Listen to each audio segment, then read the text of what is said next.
Good morning students. आप लोग accountancy पढ़ रहे हैं क्लास 11th में।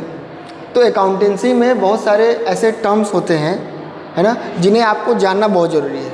अगर आप उन अकाउंटिंग टर्म्स को नहीं जानेंगे तो आप आगे कॉमर्स में उन चीज़ों को समझना आपके लिए मुश्किल हो जाएगा जो टर्म्स अकाउंटिंग में यूज किए जाते हैं, है ना।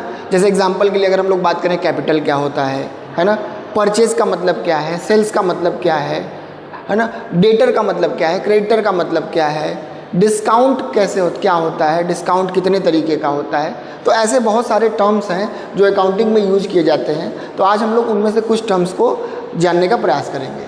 तो जैसे अगर हम लोग बात करें तो हमारा टॉपिक का नाम ही हो जाएगा बेसिक अकाउंटिंग टर्म्स। ठीक, तो बेसिक अकाउंटिंग टर्म्स में अगर हम लोग बात करें तो जो सबसे पहला जो हमारा टर्म आता है वो आता है कैपिटल। क्या आता है? कैपिटल। अब बात आता है कि ये सर ये कैपिटल क्या होता है। तो कैपिटल का मतलब है, अगर हम लोग एकदम सामान्य भाषा में बात करें तो इसका मतलब ये होता है कि जो पैसा हम लोग बिजनेस में इन्वेस्ट करते हैं, है ना, उसे हम लोग कैपिटल कहते हैं। या ये समझिए कि जिस पैसे से बिज़नेस की शुरुआत की जाती है ना, जो पैसा हमारे बिज़नेस में इन्वेस्ट किया जाता है बिज़नेस को आगे कैरी करने के लिए, चलाने के लिए, वह क्या है? कैपिटल है। ठीक है, तो अगर हम लोग शॉर्ट में बात करें तो उसको हम लोग क्या बोल सकते हैं कि money which invest in business. अगर हम लोग कैपिटल की बात करें तो थोड़ा इसके बारे में और जानिए। कैपिटल जो होता है, अगर ऑनर के पॉइंट ऑफ व्यू से देखेंगे तो ऑनर ने इन्वेस्ट किया हुआ है बिजनेस में। लेकिन अगर आप बिजनेस के पॉइंट ऑफ व्यू से देखेंगे तो बिजनेस के लिए कैपिटल जो होता है वो लायबिलिटी होता है। क्या होता है? लायबिलिटी होता है। अब बात आती है कि सर क्यों लायबिलिटी होता है ना। तो लायबिलिटी में भी ये कैसा लायबिलिटी है? इंटरनल लायबिलिटी है। कैसी लायबिलिटी है? इंटरनल लायबिलिटी है ना। ठीक, इंटरनल लायबिलिटी है। इंटरनल लायबिलिटी का मतलब ऑनर ने जो पैसा अपने बिजनेस में लगाया हुआ है, एक तरीके से यह माना जाता है कि बिजनेस को ऑनर ने लोन दिया हुआ है, इसलिए यह कैपिटल जो है वो लायबिलिटी की तरह ट्रीट किया जाता है ना। क्योंकि जानते हैं अकाउंटिंग में जब आप आगे प्रिंसिपल्स पढ़ेंगे उसमें, तो एक प्रिंसिपल है सेपरेट लीगल एंटिटी। और सेपरेट लीगल एंटिटी ये कहता है कि business and businessman both are separate from each other. यानी जब हम लोग बात करते हैं बिजनेस की तो बिजनेस और बिजनेसमैन दोनों अलग अलग देखे जाते हैं अकाउंटिंग के लैंग्वेज में। समझ में आया क्या बात? इसीलिए लायबिलिटी की तरह ट्रीट किया जाता है कैपिटल को, है ना। जबकि वो कैपिटल खुद ऑनर ने लगाया है, लेकिन फिर भी बिजनेस उसको लायबिलिटी की तरह ट्रीट करता है और यह मानता है कि एक दिन ऐसा आएगा जब हमें इस कैपिटल को हमारे ऑनर को वापस करना पड़ेगा, इसीलिए लायबिलिटी है। ठीक है, लायबिलिटी कैसी है? इंटरनल। अब इंटरनल इसीलिए है क्योंकि ऑनर का है। एक्सटर्नल लायबिलिटी क्या होती है? बात तो ये भी आ जाता है, जब इंटरनल शब्द आया तो एक्सटर्नल भी आना चाहिए। तो एक्सटर्नल लायबिलिटी वह लायबिलिटी होती है जो हम लोग बिजनेस के बाहर किसी थर्ड पार्टी से हम लोग क्या करते हैं, लोन के रूप में अपने पास या उधार के रूप में हम लोग बिजनेस में लेते हैं। जैसे बैंक से लोन ले लिया या किसी जो है सप्लायर से माल उधार ले लिया या किसी फ्रेंड से पैसा उधार लेकर बिजनेस कर रहे हैं, तो ये सब क्या है? एक्सटर्नल लायबिलिटी है ना। क्यों? क्योंकि ऑनर का पैसा नहीं है, ऑनर के अलावा किसी दूसरे पर्सन से पैसा लिया गया है, इसलिए वह लायबिलिटी एक्सटर्नल लायबिलिटी कहलाती है। ठीक है, और कैपिटल कैसी लायबिलिटी होती है? इंटरनल लायबिलिटी होती है। समझ में आ रहा है? चलिए, अगला जो हमारा टर्म है वह दूसरा टर्म है हमारा कैपिटल हो गया। कैपिटल के बाद हम लोग आ जाते हैं दूसरे टर्म में, मान लेते हैं, चलिए परचेज। परचेज क्या होता है?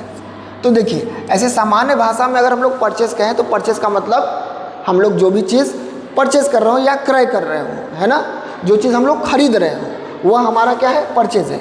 लेकिन परचेज शब्द जब हम लोग अकाउंटिंग में यूज़ करते हैं तो यह उस गुड्स के लिए यूज़ किया जाता है जिस गुड्स का हम बिजनेस कर रहे होते हैं। समझ रहे हैं कि नहीं?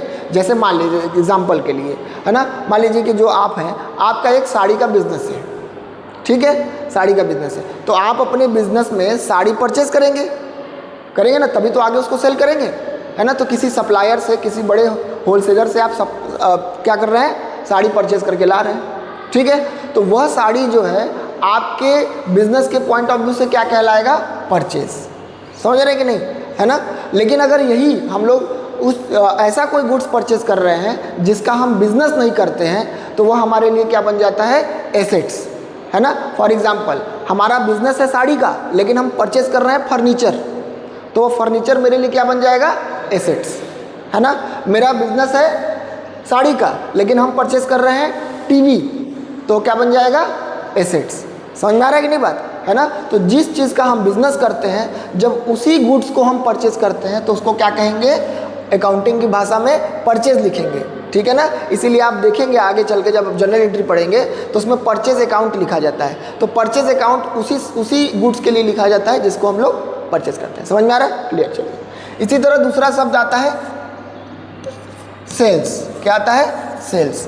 तो सेल्स क्या होता है, सेल्स का मतलब भी यह है कि जिस गुड्स को हम सेल कर रहे हैं, जिस चीज़ का हमारा बिजनेस है, उसी गुड्स को हम सेल करेंगे, और उसको जब सेल करेंगे तो उसको हम क्या बोलेंगे, सेल्स बोलेंगे अकाउंटिंग भाषा में। समझ रहे हैं यार कि नहीं, समझ रहे हैं। और जब एसेट्स को सेल करेंगे तो क्या बोलेंगे, एसेट्स के नाम से ही लिखेंगे, ठीक है। यानी जब एसेट्स परचेज किया जाएगा तो एसेट्स के नाम से, एसेट्स सेल किया जाएगा तो एसेट्स के नाम से। इसके अलावा जिस चीज़ का मेरा बिजनेस है, अगर उसको परचेज करेंगे तो परचेज ही लिखेंगे, और अगर उसी गुड्स को सेल करेंगे तो सेल्स लिखेंगे। जैसे मेरे एग्जांपल में साड़ी का दुकान था, तो साड़ी अगर खरीदेंगे तो परचेज, साड़ी बेचेंगे तो सेल्स, ठीक है। चलिए अगला हमारा शब्द आ जाता है, डेटर। क्या आ जाता है, डेटर्स, ठीक, डेटर्स। अब डेटर क्या होता है, तो डेटर मतलब सामान्य भाषा में वह व्यक्ति जो जिसको हमने उधार दिया है, वह व्यक्ति जिसको हमने उधार दिया है। समझ में आ रही है ना। तो उसको हम लोग क्या बोलेंगे, डेटर, ठीक। जैसे मान लीजिए कि हम किसी को हम सामान बेचे, किसी को सामान बेचे, हो सकता है कि वो मुझे कुछ कैश दे दे, हो सकता है कि कुछ उधार कर दे, कुछ क्रेडिट पर ले ले, है ना। तो जब भी हम क्रेडिट पर किसी को कोई पैसा दें या सामान बेचे, तो उसको हम लोग क्या बोलेंगे, डेटर। क्या बोलेंगे, डेटर। समझ में आ रहा है कि नहीं, है ना। तो डेटर शब्द क्या किस लिए यूज किया जाता है, जब हम किसी को उधार देते हैं। तो डेटर क्या होता है, मेरा एसेट्स हो जाता है ना। क्योंकि जिस व्यक्ति को आपने उधार दिया है ना, उसको कहीं भी सड़क पर रोक के बोल सकते हैं ना, ए भाई रुको, मेरा पैसा उधार लियो, पैसा दो, है ना। तो क्यों ऐसा क्यों कर सकते हो आप, क्योंकि आपका वो एसेट्स है, संपत्ति बन गया है। समझ में आ रहा है कि नहीं, है ना। अच्छा, अब एसेट्स में भी कई टाइप्स होते हैं, वो आगे हम लोग डिस्कस करेंगे, ठीक। इसके अलावा अगर हम लोग देखा जाए तो एक शब्द है, एक और टर्म आता है जो कि है क्रेडिटर। क्या आता है, क्रेडिटर, है ना। अब देखिए, समझिए, जब हमने किसी को उधार दिया था तो हम उससे पैसा ले रहे थे, तो सामने वाली पार्टी तो डेटर हो गई, लेकिन हम उसके लिए क्या हो गए, क्रेडिटर हो गए। क्या हो गए, क्रेडिटर। समझ में आया। या ऐसे समझिए कि आप अगर किसी से उधार सामान परचेस किए हैं तो आपको पैसा लौटाना पड़ेगा कि नहीं, उसको लौटाना पड़ेगा ना। तो आपका वो क्या है, क्रेडिटर है, और आप उसके क्या है, डेटर है। समझ में आया कि नहीं, है ना। कोई दिक्कत नहीं ना। तो यह क्या है, आपके लिए लाइबिलिटी है। क्यों भाई, क्योंकि आपको पैसा वापस करना पड़ेगा। समझ में आ रहा है कि नहीं, कोई दिक्कत नहीं, समझ में आ रहा है बेटा, ठीक है। अच्छा, अगला टर्म देखा जाए, ठीक है। एक और टर्म है, क्या है बच्चा, डेटर हो गया, क्रेडिटर हो गया। हाँ, अब ये डेटर और क्रेडिटर आते किसके अंतर्गत है, ये समझिए। तो ये जो डेटर और क्रेडिटर हैं आपके ट्रेड रिसीवेबल्स के अंतर्गत आते हैं, है ना। और ये क्रेडिटर जो है ये ट्रेड पेबल्स के अंतर्गत आते हैं, ठीक है। लेकिन केवल डेटर ही नहीं आता, डेटर के साथ साथ एक और चीज़ आता है जिसको हम लोग बोलते हैं बिल्स रिसीवेबल्स। क्या बोलते हैं, बिल्स रिसीवेबल्स। अब बात आती है कि सर ये बिल्स रिसीवेबल क्या है ना। और उसी ट्रेड पेबल में एक और टर्म आता है जिसको हम लोग बोलते हैं बिल्स पेएबल। क्या बोलते हैं? बिल्स पेएबल, है ना। तो इन दोनों टर्म को समझ लेते हैं। बिल्स रिसीवेबल क्या होता है, बिल्स पेएबल क्या होता है। जैसे मान लीजिए कि हमने आपको उधार दे दिया, लेकिन मुझे ये भरोसा न हो कि आप मेरा पैसा कल देंगे कि नहीं देंगे, है ना। तो हम क्या करेंगे, है ना, हम एक बिल ऑफ एक्सचेंज लिखेंगे। क्या लिखेंगे? बिल्स ऑफ एक्सचेंज, है ना। अब जानते हैं बिल ऑफ एक्सचेंज क्या है? तो जो बिल ऑफ एक्सचेंज है यह निगोशिएबल इंस्ट्रूमेंट एक्ट 1881 के अंतर्गत, है ना, एक निगोशिएबल इंस्ट्रूमेंट होता है, डॉक्यूमेंट होता है ना। यानी जैसे चेक होता है, जैसे बैंक ड्राफ्ट होता है ना, उसी तरीके से बिल ऑफ एक्सचेंज भी होता है। हालांकि इसका इंडिया में चलन कम है, लेकिन बिल ऑफ एक्सचेंज एक निगोशिएबल इंस्ट्रूमेंट एक्ट होता है। और भारत में जो कानून है निगोशिएबल इंस्ट्रूमेंट एक्ट 1881 के तहत, उसके अंतर्गत ये गवर्न भी होता है ना। अब बात आती है कि सर बिल रिसीवेबल और बिल्स पेएबल क्या होता है। तो जैसा मैंने बताया कि मान लीजिए हमने आपको उधार दिया, ठीक, और मान लीजिए ऐसा हुआ हमें ये डाउट है कि आप मेरा पैसा कल को देंगे या नहीं देंगे, है ना। तो हम क्या करेंगे, हम एक बिल ऑफ एक्सचेंज ड्रॉ करेंगे। क्या करेंगे?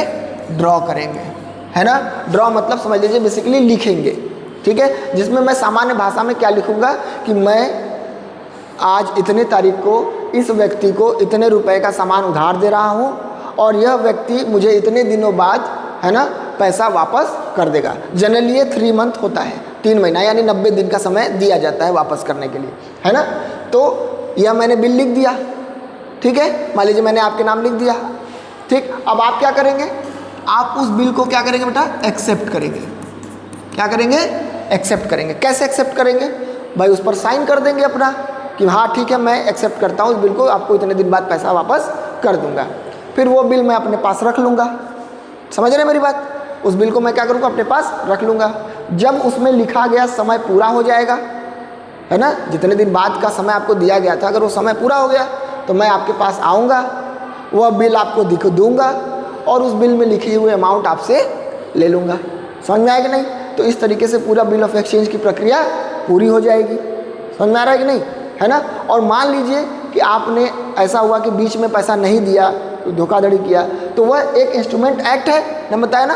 तो इसके तहत आपके ऊपर जो भी लीगल एक्टिविटी, लीगल कार्रवाई होगी वो किया जा सकता है। जैसे चेक बाउंस होता है तो चेक बाउंस होने पर कार्रवाई की जाती है, उसी तरह अगर बिल ऑफ एक्सचेंज भी बाउंस कर गया, अगर आपने पैसा नहीं दिया तो आपके ऊपर भी कार्रवाई की जा सकती है। तो एक सिक्योरिटी प्रोवाइड करता है किसको?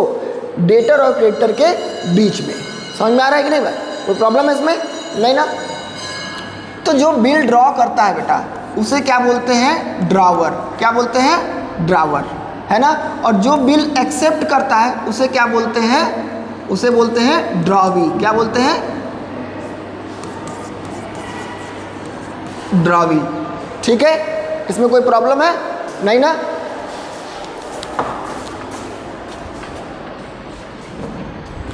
ठीक, अच्छा। अब जो बिल ड्रॉ किया गया तो ड्रॉवर हो गया, ये ड्रॉवी हो गया। अब इसने क्या है? इसने उधार दिया है ना, तभी तो ये बिल ड्रॉ कर रहा है। इसने उधार दिया है इसलिए ये क्या हो गया? क्रेडिटर, है ना। और इसने उधार लिया है इसलिए क्या हो गया? डेटर, है ना। अगर इसके पॉइंट ऑफ व्यू से देखें, किसके? ड्रॉवर के पॉइंट ऑफ व्यू से देखें तो इसने इसको बिल का पैसा मिलेगा, लेगा ना, इसलिए इसके पॉइंट ऑफ व्यू से क्या हो गया? ये बिल्स रिसीवेबल्स। और इसके पॉइंट ऑफ व्यू से देखें तो ये बिल का पैसा देगा, तो इसके पॉइंट ऑफ व्यू से क्या हो गया? Bills payable. समझ में आया ना? इसके पॉइंट ऑफ व्यू से समझ में आ रहा है कि नहीं, है ना? कोई दिक्कत है? नहीं ना। चलिए, इतनी बात समझ में आ गई, कोई प्रॉब्लम नहीं ना है? ठीक है, आगे देखा जाए। ये पूरा समझ में आया बिल ऑफ एक्सचेंज सब? ठीक है। तो ये कुछ जो है 5 अकाउंटिंग टर्म्स थे जो मैंने आज आपको बताए हैं, है ना। तो आज के क्लास में इतना ही रखते हैं, थोड़ा शॉर्ट। फिर अगले क्लास में हम लोग इसके आगे के जो टर्म्स होंगे उसको भी हम लोग देखेंगे, ठीक है।